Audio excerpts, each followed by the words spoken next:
Argentinian-Israeli soprano Sivan Rotem is visiting New Zealand at the moment on behalf of the Israeli Embassy. She's been doing masterclasses and performances at the New Zealand School of Music, including a concert this weekend with pianist Bruce Greenfield and the Tikoki Trio. Sivan made her professional debut with Zubin Mehta and the Israel Philharmonic after graduating from the Tel Aviv Rubin Academy of Music, and her career has taken her across the world to 5 continents as a recording artist and performer on stage, television and radio. This weekend's recital will include 5 Shostakovich songs, as well as a range of Hebrew art and folk songs and some operatic arias.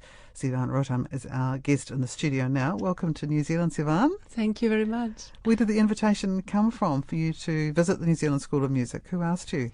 Well, I was invited by the Israeli ambassador to New Zealand, Mr. Yossi Livne, to come, and this is my first time in New Zealand. I've been in Australia 3 times, but I never arrived here, and I'm very excited to be here.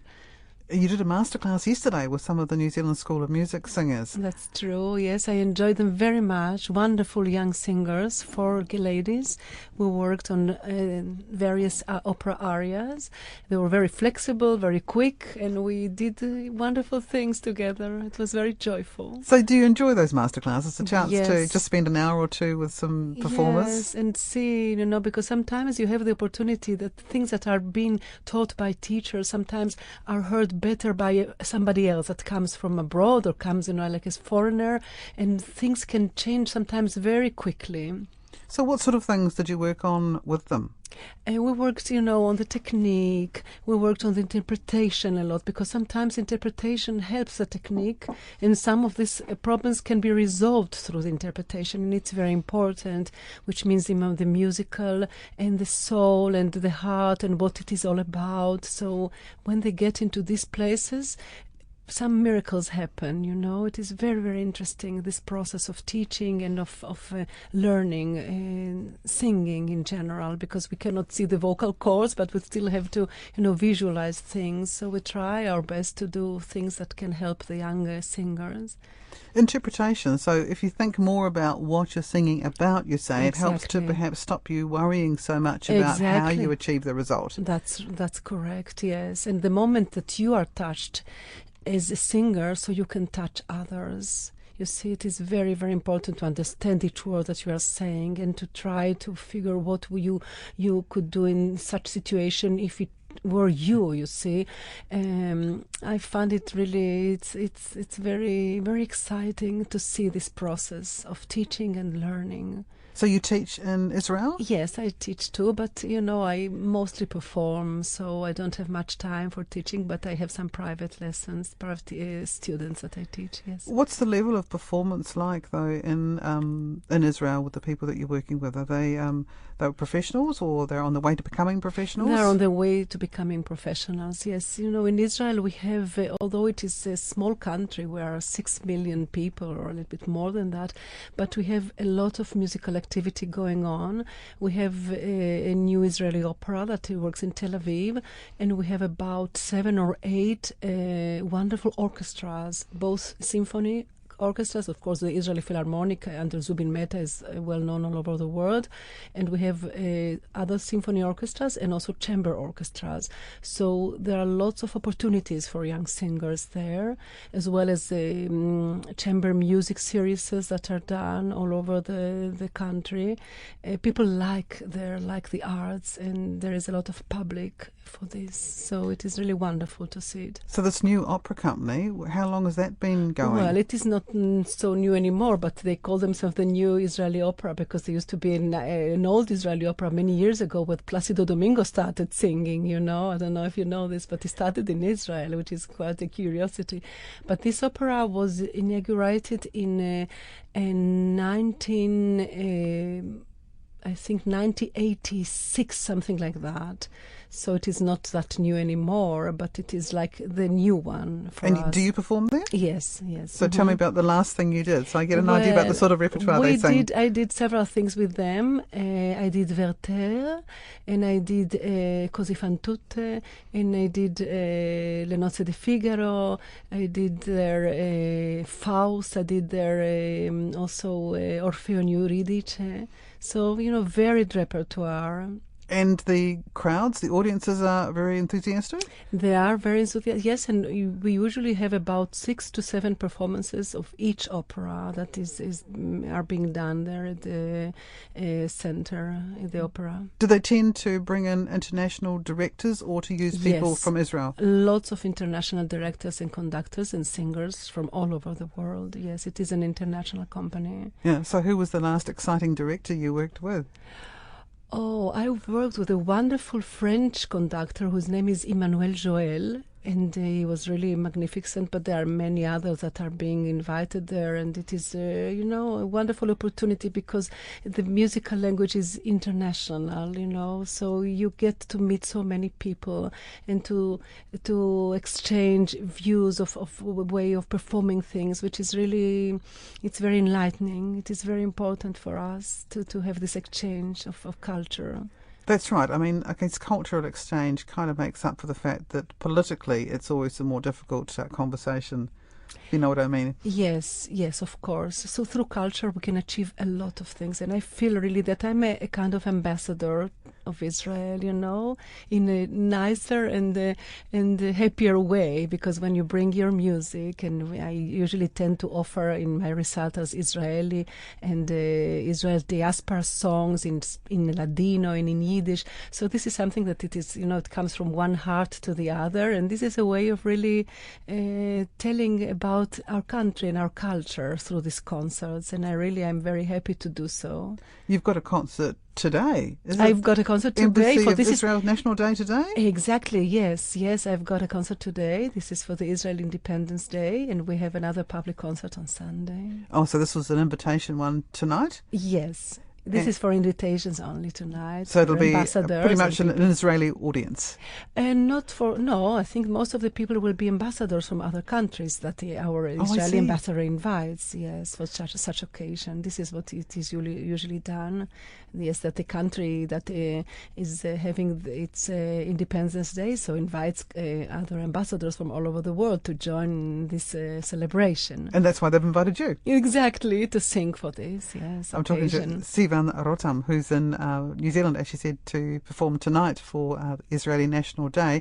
And then on Sunday, I think a similar repertoire in your concert that you're doing with Bruce Greenfield at the New Zealand School of Music. Yes, but tonight the concert is like a shorter version of what we will be doing on Sunday, because on Sunday we also have the trio from the Wellington University, the Tikoki Trio, with whom I will be doing the Shostakovich songs. And besides this, I will be singing some opera arias by Mozart and Puccini and Gounod, and some songs by Rossini and Bellini of the bel canto, Italian bel canto, and some Spanish repertoire, of course, because I was born in Buenos Aires and I love to sing in Spanish. So some Monsalvage songs and tangos by Carlos Gardel, and Israeli songs in Hebrew and Ladino.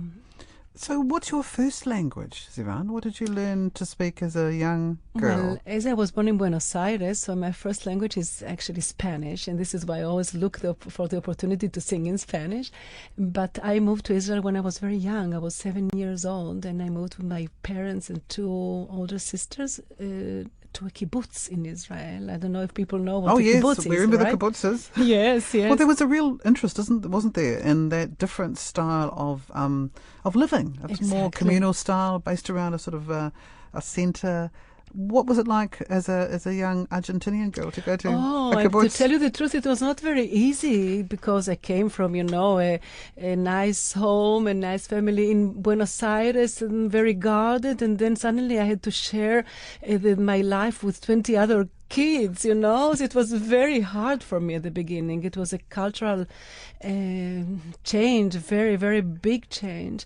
But eventually that was a wonderful place for me to live, because they really helped me to find my talents, my musical talents. I played the violin for 12 years. I became the concertmaster of an Israeli kibbutz youth orchestra, and I danced classical ballet. And I also discovered my voice there, because my music teacher, she said, you you have a nice voice, so why don't you sing for us, for our audiences in this festivity that we have? So this is how I actually, became what I am through the education I got there, which was really very, very nice. So do you think, does that system still exist? Are there still people, young girls like yourself, growing up in a kibbutz in Israel who get those opportunities? Yes, there are many kibbutzim that are still, they change a little bit the way they are these days. They are communal, but still there are some things that are becoming more private, because those kibbutz were actually built because of the problems that Israel had in the beginning.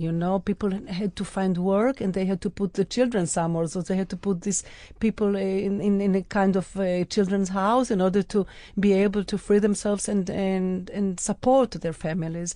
So it was from this need that those kibbutz were built at the beginning, established. Yes. It was also quite idealistic, wasn't it? Idealistic, yes. They were absolutely idealistic, yes, socialist. And I guess that your parents must have really believed in that, to go all the way from Argentina. That's true, to take absolutely. You to Israel. My father, he was really very Zionistic, and his dream was to raise up his 3 daughters in Israel among Jews, because also in Argentina there was a lot of anti-Semitism, and I myself, I remember this as a young girl. I was 6 years old, but I was told, please don't say in the kindergarten when you're going to Israel, just say you're going to Brazil. And I asked why, and they told me no, because our grandparents are still here in Buenos Aires and we're afraid that something will happen to them. So I remember this as a terrible memory, to be like a small, because you are Jewish, or you have to be guarding yourself and not mentioning this.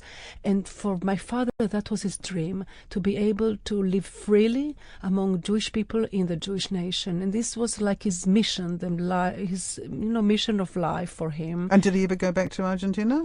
No, he never went back to Argentina. What about you? Have you been back? I was there, yes. I just sang there 2 years ago, and I made a South American tour to Buenos Aires and Santiago de Chile and Montevideo, where I sang Falstaff with the Philharmonic there, which was a very beautiful experience. It is a wonderful play. I mean, Buenos Aires is amazing. It is an amazing city, really lovely, lovely. I still have relatives there. It's got an amazing opera house, isn't it? It is, yes, Teatro Colón. A fantastic one. Yes, 19th century? Exactly. Yes, international, yes, a wonderful place, yeah. Isn't it very, very large? It is very large, yes.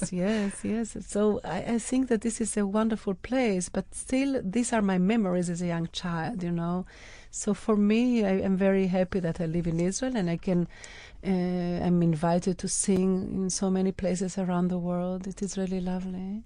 Are you going to sing any Meyerbeer in your concert on Sunday? Oh, no. The next time I sing Meyerbeer will be in Jerusalem in a month, yes. Because this is the recording we have, which is relatively recent, actually, a world premiere recording of you performing with pianist Jonathan Zak. Yes. I think it was made at the Jerusalem Music Center in Israel correct. Just a few years ago. Yes. So Meyerbeer, Jewish background as well? That's exactly, yes. It is an amazing story. I mean, this year, actually, this is the 150th anniversary of his death, of Meyerbeer's death. In 1864.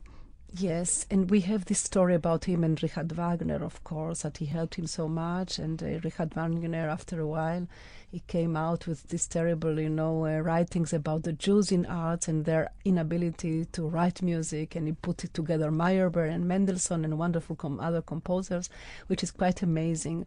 And but Meyerbeer was the king of the opera, especially the French opera, in the 19th century. And I think that Wagner was very jealous of him. Exactly. The point. Yes, that was the point. So he had, his things going on, but he wrote also wonderful songs, Meyerbeer, and for me it was a discovery because I didn't know much about him. But we have a wonderful professor of solar energy, an expert in solar energy in Israel. His name is Professor David Feynman, and he loves Meyerbeer. And he came to me in one of my courses and said, "Would you like to sing some of his songs?" I said, "Of course, why not?" So he sent me many songs, from which I chose those for this CD. Some of them were never recorded before, and it was quite a revelation for me because they are so lovely. They are in German, in French, and in Italian. We're going to play one that you've picked, which is in French. That's correct. The Chant de Mai. Why do you like this one so much? It is very optimistic. I feel when I hear this song that I see the spring and the birds and the flowers. It is really lovely, lovely song, very sweet. Well, it's a bit like you, optimistic, isn't it?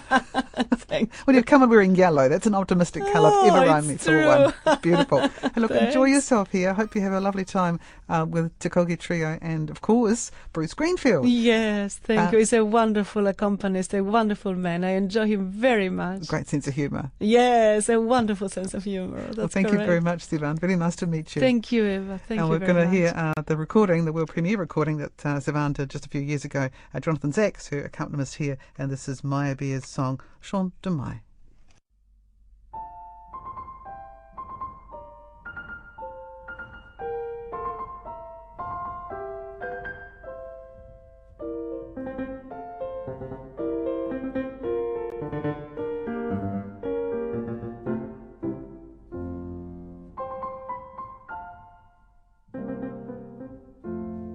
Connais-tu la chanson qu'on prête à mot prise, les ruisseaux et la brise, et les fleurs du buisson où j'ai baissé sa cesse? La connais-tu? La connais-tu?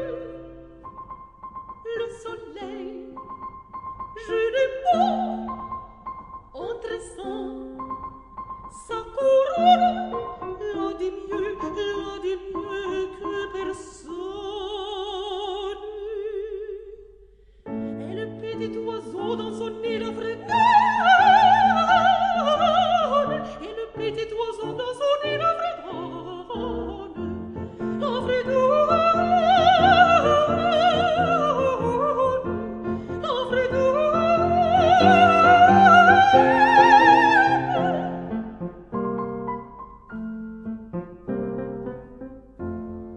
Comme si le lézard couchait sur l'herbe ardente, elle a dit à chaque plante: Chez Marat, c'est Mozart, et tout ça que je chante n'ont rien fait, mon ami, d'aussi doux, d'aussi tendre, et je vais vous l'apprendre quand sur l'arbre fleuri la lune va descendre, la lune va descendre.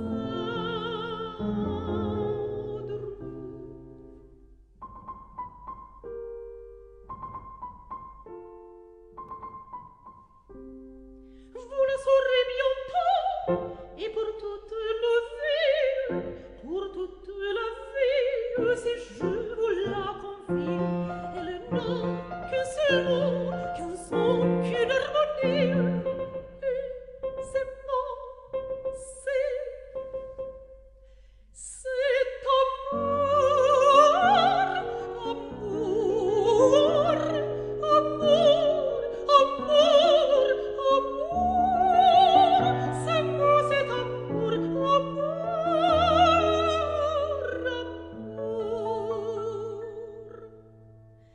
Les rayons de la lumière et les fleurs de la terre la chantent dans le jour, la chantent dans le jour, dans l'herbe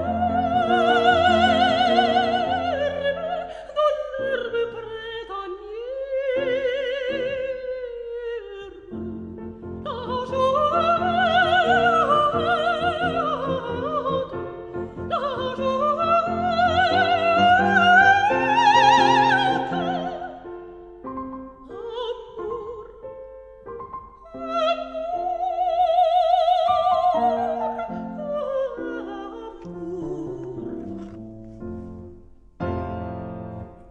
La A song by Meyerbeer, Chant de Mai. Perform was Sivan Rotem with the pianist Jonathan Zacks. Sivan in Wellington as a guest of the New Zealand School of Music, also doing a special performance for Israeli National Day today on behalf of the Embassy Anima, and also a performance on Sunday night with Bruce Greenfield and Takogi Trio at the university.